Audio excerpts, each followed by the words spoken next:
ನಾರದಾದಿ ದೈವ ಪೂಜಿತ ದಿವ್ಯ ಮುನಿಗಳು, ಸಾಧ್ಯರು, ನಾಗರು, ಜನಲೋಕ ನಿವಾಸಿ ದೇವತೆಗಳು, ವಿಶೇಷಾಧಿಕಾರದಿಂದ ಸಂಪನ್ನ ಮಹಾಲೋಕ ನಿವಾಸಿಗಳು, ಸಪ್ತ ಋಷಿಗಳು ಹಾಗೂ ಇತರ ವೈಮಾನಿಕ ಗಣಗಳು ಸದಾಶಿವನ ಅರ್ಚನೆಯಲ್ಲಿ ತತ್ಪರರಾಗಿರುತ್ತಾರೆ. ಇವರೆಲ್ಲರೂ ಶಿವನ ಆಜ್ಞೆಗೆ ಅಧೀನರಾಗಿದ್ದಾರೆ. ಆದ್ದರಿಂದ ಶಿವೆ ಮತ್ತು ಶಿವನ ಆಜ್ಞೆಯಿಂದ ನನಗೆ ಮನೋವಾಂಛಿತ ವಸ್ತುವನ್ನು ಕರುಣಿಸಲಿ.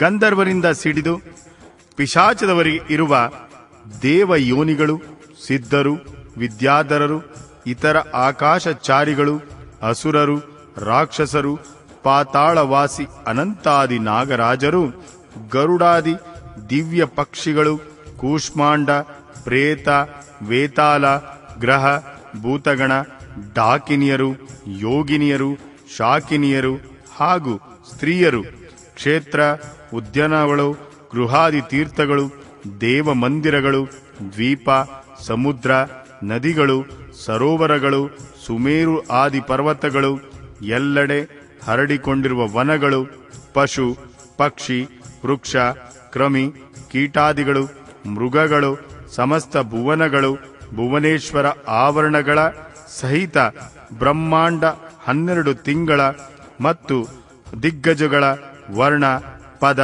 ಮಂತ್ರ, ತತ್ವ, ಅವುಗಳ ಅಧಿಪತಿಗಳು, ಬ್ರಹ್ಮಾಂಡಧಾರಕ ರುದ್ರ, ಇತರ ರುದ್ರ ಮತ್ತು ಅವರ ಶಕ್ತಿಗಳು, ಈ ಜಗತ್ತಿನಲ್ಲಿ ನೋಡಿದ, ಕೇಳಿದ, ಅನುಮಾನ ಮಾಡಿದ ಎಲ್ಲವೂ ಶಿವೆ ಹಾಗೂ ಶಿವನ ಆಜ್ಞೆಯಿಂದ ನನ್ನ ಮನೋರಥ ಪೂರ್ಣಗೊಳಿಸಲಿ.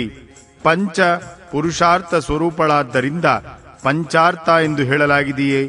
ಯಾರ ಸ್ವರೂಪ ದಿವ್ಯವಾಗಿದೆಯೋ, ಯಾರು ಪಶುವಿದ್ಯೆಯ ಕೋಟಿಯಿಂದ ಹೋಗಿರುವಳೋ, ಪಶುಗಳನ್ನ ಪಾಶಗಳಿಂದ ಮುಕ್ತಗೊಳಿಸುವ ಆ ಶೈವ ಪರಾವಿದ್ಯಾ ಶಿವಧರ್ಮಶಾಸ್ತ್ರ, ಶೈವ ಧರ್ಮ, ಶ್ರುತಿಸಮ್ಮತ ಶಿವಸನ್ನಗ್ನ ಪುರಾಣ, ಶೈವಾಗಮ ಹಾಗೂ ಧರ್ಮ ಕಾಮಾದಿ ಚತುರ್ವಿಧ ಪುರುಷಾರ್ಥಗಳು ಯಾರನ್ನು ಶಿವ ಮತ್ತು ಶಿವೆಯಂತೆಯೇ ತಿಳಿದು ಅವರಂತೆಯೇ ಪೂಜಲಾಗಿದೆಯೋ ಅವರಿಬ್ಬರ ಆಜ್ಞೆಯನ್ನು ಪಡೆದು ನನ್ನ ಅಭಿಷ್ಟದ ಸಿದ್ಧಿಗಾಗಿ ಈ ಕರ್ಮವನ್ನು ಅನುಮೋದಿಸಲಿ. ಇದನ್ನು ಸಫಲ ಮತ್ತು ಸುಸಂಪನ್ನವೆಂದು ಘೋಷಿತಗೊಳಿಸಲಿ. ಶ್ವೇತದಿಂದ ಹಿಡಿದು ನಕುಲಿವರೆಗೂ ಶಿಷ್ಯ ಸಹಿತ ಆಚಾರ್ಯರು, ಅವರ ಸಂತಾನ ಪರಂಪರೆಯಲ್ಲಿ ಉತ್ಪನ್ನವಾದ ಗುರುಗಳು, ವಿಶೇಷವಾಗಿ ನನ್ನ ಗುರು ಶೈವ ಮಹೇಶ್ವರ ಜ್ಞಾನ ಮತ್ತು ಕರ್ಮದಲ್ಲಿ ತತ್ಪರರಾಗಿರುವವರು ನನ್ನ ಈ ಕರ್ಮವನ್ನು ಸಂಪನ್ನವಾಗಿಸಲಿ. ಲೌಕಿಕ ಬ್ರಾಹ್ಮಣರು, ಕ್ಷತ್ರಿಯರು, ವೈಶ್ಯರು, ವೇದಾಂಗಗಳು, ತತ್ವಜ್ಞ ವಿದ್ವಾಂಸರು, ಸರ್ವಶಾಸ್ತ್ರ ಕುಶಲರು, ಸಾಂಕವೆತ್ತರು, ವೈಶಿಕರು, ಯೋಗಶಾಸ್ತ್ರದ ಆಚಾರ್ಯರು, ನ್ಯಾಯಿಕರು, ಸೂರ್ಯೋಪಾಸಕರು, ಬ್ರಹ್ಮೋಪಾಸಕರು, ಶೈವರು, ಶ್ರೀವೈಷ್ಣವರು ಹಾಗೂ ಇತರ ಎಲ್ಲ ಶಿಷ್ಯರು ಮತ್ತು ವಿಶಿಷ್ಟ ಪುರುಷರು ಶಿವನ ಆಜ್ಞೆಗೆ ಅಧೀನವಾಗಿ ನನ್ನ ಈ ಕರ್ಮವನ್ನು ಅಭಿಷ್ಟ ಸಾಧಕವೆಂದು ತಿಳಿಯಲಿ. ಸಿದ್ಧಾಂತ ಮಾರ್ಗಿ ಶೈವರು, ಮಹಾಪಶುಪತಾರ್ಥ ಶೈವರು, ಮಹಾವ್ರತಧಾರಿ ಶೈವರು, ಇತರ ಕಪಾಲಿಕ ಶೈವರು ಇವರೆಲ್ಲರೂ ಶಿವನ ಆಜ್ಞೆಯನ್ನು ಪಾಲಿಸುವವರು ಹಾಗೂ ನನ್ನ ಪೂಜ್ಯರಾಗಿದ್ದಾರೆ. ಆದ್ದರಿಂದ ಶಿವನ ಆಜ್ಞೆಯಿಂದ ಇವರ ಅನುಗ್ರಹ ನನ್ನ ಮೇಲಾಗಲಿ ಮತ್ತು ಅವರು ಈ ಕಾರ್ಯವನ್ನು ಸಫಲವೆಂದು ಘೋಷಿಸಲಿ. ಯಾರು ದಕ್ಷಿಣಾಚಾರದ ಜ್ಞಾನದಲ್ಲಿ ಪರಿನಿಷ್ಠರೋ ಹಾಗೂ ದಕ್ಷಿಣಾಚಾರದ ಉತ್ಕೃಷ್ಟ ಮಾರ್ಗದಲ್ಲಿ ನಡೆಯುವರೋ ಅವರು ಪರಸ್ಪರ ವಿರೋಧವನ್ನು ಇರಿಸದೆ ಮಂತ್ರದ ಜಪ ಮಾಡಲಿ ಮತ್ತು ನನ್ನ ಕಲ್ಯಾಣಕಾಮಿಗಳಾಗಲಿ. ನಾಸ್ತಿಕ, ಶಟ, ಕೃತಜ್ಞ, ತಾಮಸ, ಪಾಖಂಡಿ, ಅತಿಪಾಪಿ ಪ್ರಾಣಿಯು ನನ್ನಿಂದ ದೂರ ಉಳಿಯಲಿ. ಇಲ್ಲಿ ಬಹಳ ಜನರು ಸ್ತುತಿಯಿಂದ ಏನು ಲಾಭ? ಇರುವ ಎಲ್ಲ ಆಸ್ತಿಕ ಸಂತರು ನನ್ನ ಮೇಲೆ ಅನುಗ್ರಹ ತೋರಲಿ ಮತ್ತು ನನಗೆ ಮಂಗಳವಾಗುವಂತೆ ಆಶೀರ್ವದಿಸಲಿ. ಪಂಚಾವರಣ ರೂಪಿ ಪ್ರಪಂಚವನ್ನು ಆವರಿಸಿಕೊಂಡಿರುವ ಎಲ್ಲರ ಅಧಿಕಾರನಾದ ಪುತ್ರ ಸಹಿತ ಸಾಂಬ ಸದಾಶಿವನಿಗೆ ನಾನು ನಮಸ್ಕರಿಸುತ್ತೇನೆ. ಹೀಗೆ ಹೇಳಿ ಶಿವ ಮತ್ತು ಶಿವೆಯ ಉದ್ದೇಶದಿಂದ ಭೂಮಿಯಲ್ಲಿ ದಂಡದಂತೆ ಬಿದ್ದು ನಮಸ್ಕಾರ ಮಾಡಿ ಕನಿಷ್ಠ ಜಪಿಸಬೇಕು. ಈ ಪ್ರಕಾರ ಶಕ್ತಿ ವಿದ್ಯೆ ಓಂ ನಮಃ ಶಿವಾಯ ಯ ಜಪ ಮಾಡಿ ಅದನ್ನು ಸಮರ್ಪಿಸಿ ಮಹಾದೇವನಲ್ಲಿ ಕ್ಷಮಾ ಪ್ರಾರ್ಥನೆ ಮಾಡಿ ಉಳಿದ ಪೂಜೆಯನ್ನು ಮುಗಿಸಬೇಕು. ಈ ಪರಮ ಪುಣ್ಯಮಯ ಸ್ತೋತ್ರವು ಶಿವ ಮತ್ತು ಶಿವೆಯರ ಹೃದಯಕ್ಕೆ ಅತ್ಯಂತ ಪ್ರಿಯವಾದುದು. ಸಮಸ್ತ ಮನೋರಥಗಳನ್ನು ಕೊಡುವುದು, ಭೋಗ ಮತ್ತು ಮೋಕ್ಷಗಳ ಏಕಮಾತ್ರ ಸಾಕ್ಷಾತ್ ಸಾಧನೆಯಾಗಿದೆ. ಏಕಾಗ್ರ ಚಿತ್ತದಿಂದ ಇದನ್ನು ಪ್ರತಿದಿನವೂ ಕೀರ್ತನೆ ಅಥವಾ ಶ್ರವಣ ಮಾಡುವವನು ಎಲ್ಲ ಪಾಪಗಳು ತೊಳೆದು ಹೋಗಿ ಭಗವಾನ್ ಶಿವನ ಸಾಯುಜ್ಯವು ಪ್ರಾಪ್ತವಾಗುವುದು. ಗೋಹತ್ಯೆ ಮಾಡಿದವನು ಕೃತಜ್ಞ, ವೀರಾಘಾತಿ, ಭ್ರೂಣಹತ್ಯೆ ಮಾಡಿದವನು, ಶರಣಾಗತನನ್ನು ವಿಧಿಸಿದವನು, ಮಿತ್ರನಿಗೆ ವಿಶ್ವಾಸಘಾತ ಮಾಡಿದವನು, ದುರಾಚಾರ ಮತ್ತು ಪಾಪಾಚಾರದಲ್ಲಿ ತೊಡಗಿರುವವನು, ತಂದೆ ತಾಯಿಯರ ಘಾತುಕನು, ಇವರುಗಳು ಕೂಡ ಈ ಸ್ತೋತ್ರದ ಜಪದಿಂದ ತಕ್ಷಣ ಪಾಪಗಳಿಂದ ಮುಕ್ತರಾಗುತ್ತಾರೆ.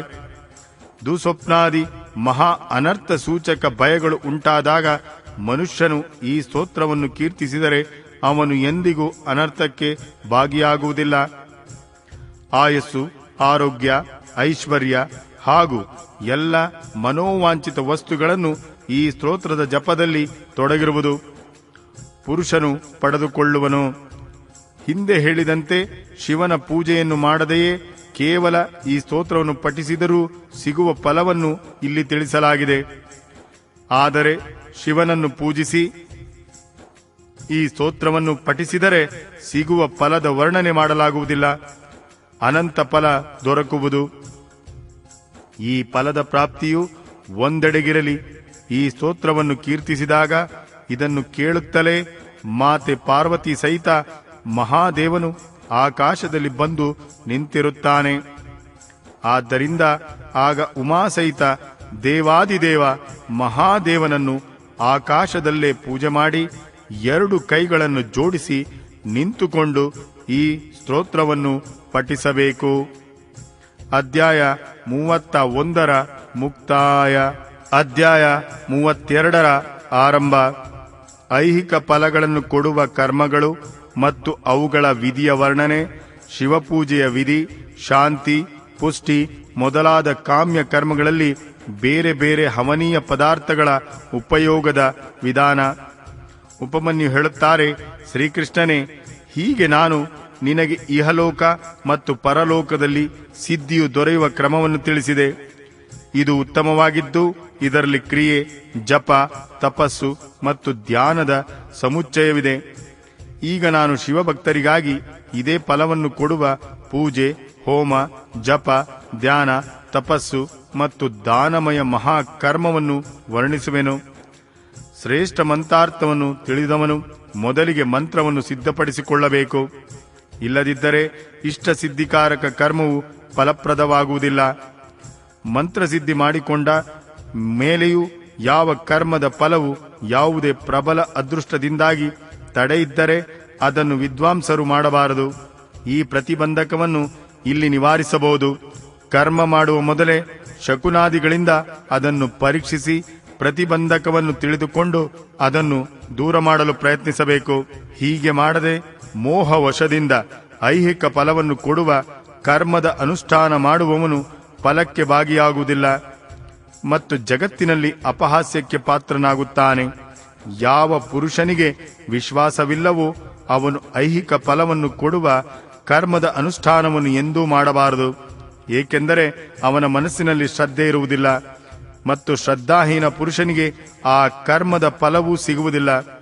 ಮಾಡಿದ ಕರ್ಮವು ನಿಷ್ಫಲವಾದರೆ ಅದರಲ್ಲಿ ದೇವತೆಯು ಯಾವ ಅಪರಾಧವೂ ಇಲ್ಲ. ಏಕೆಂದರೆ ಶಾಸ್ತ್ರೋಕ್ತ ವಿಧಿಯಿಂದ ಸರಿಯಾಗಿ ಕರ್ಮ ಮಾಡುವವನಿಗೆ ಈ ಫಲವು ಸಿಗುವುದನ್ನು ನೋಡಲಾಗುತ್ತದೆ. ಯಾರು ಮಂತ್ರವನ್ನು ಸಿದ್ಧಗೊಳಿಸಿಕೊಂಡಿರುವನೋ, ಪ್ರತಿಬಂಧಕವನ್ನು ದೂರಗೊಳಿಸಿರುವನೋ, ಮಂತ್ರದಲ್ಲಿ ವಿಶ್ವಾಸವಿಡುವನೋ, ಮನಸ್ಸಿನಲ್ಲಿ ಶ್ರದ್ಧೆ ಇದೆಯೋ ಆ ಸಾಧಕನು ಕರ್ಮ ಮಾಡಿದಾಗ ಅದರ ಫಲವನ್ನು ಅವಶ್ಯವಾಗಿ ಪಡೆಯುತ್ತಾನೆ. ಆ ಕರ್ಮದ ಫಲದ ಪ್ರಾಪ್ತಿಗಾಗಿ ಬ್ರಹ್ಮಚರ್ಯ ಪರಾಯಣನಾಗಿರಬೇಕಾಗುತ್ತದೆ. ರಾತ್ರಿಯಲ್ಲಿ ಹವಸ್ಸು ಭೋಜನ ಮಾಡಲಿ, ಪಾಯಸ ಅಥವಾ ಫಲಗಳನ್ನು ತಿಂದಿರಲಿ, ಹಿಂಸಾದಿ ನಿಷ್ಠ ಕರ್ಮಗಳನ್ನು ಮನಸ್ಸಿನಲ್ಲಿ ತಾರದೇ ಇರಲಿ. ಸದಾ ತನ್ನ ಶರೀರಕ್ಕೆ ಭಸ್ಮವನ್ನು ಹಚ್ಚಿಕೊಂಡು ಸುಂದರ ಪವಿತ್ರ ವೇಷಭೂಷಣಗಳಿರಲಿ. ಪವಿತ್ರನಾಗಿರಲಿ.